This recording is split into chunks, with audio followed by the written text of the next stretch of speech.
شبی آرامسی تو را رها در آسمان، نامی تو می آید به دلی من پنهان.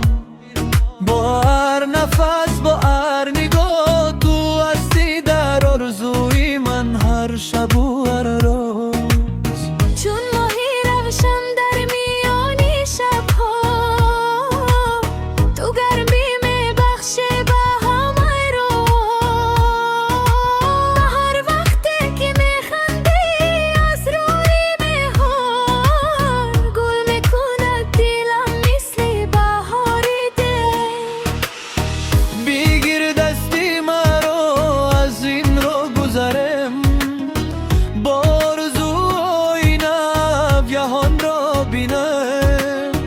در چشمانی تو من یافتم پناه، محبتی تو شد نوری راه من. تو نوری رو هم تو آرزوی جانم، با تو زیباست هر لحظه زمانم. دلم برای تو میتپد همیشه، محبتی ما میماند جاویدانه. تو سرودی من تو بهاری مانی، در خوابی من تو تو مهمانی من. با هم پرواز کنیم سری آسمان، من و تو تا ابد ای محبوبی روان.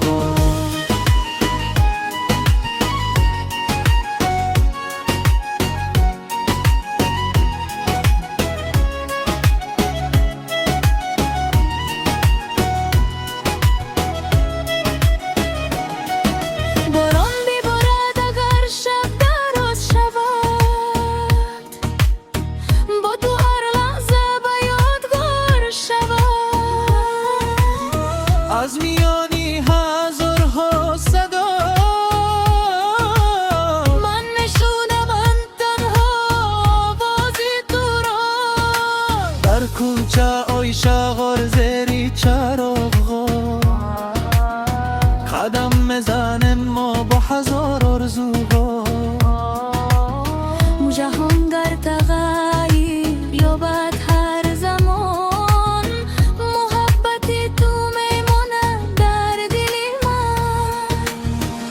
وقت دوری یادی تو نزدیکی من است، نوری محبتت همیشه همراهی من است.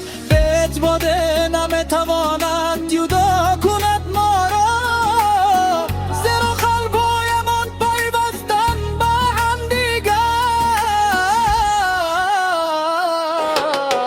تو نوری رو هم تو آرزوی جانم، با تو زیباست هر لحظه زمانم. دلم برای تو میتپد همیشه، محبتی ما میماند جاویدانه.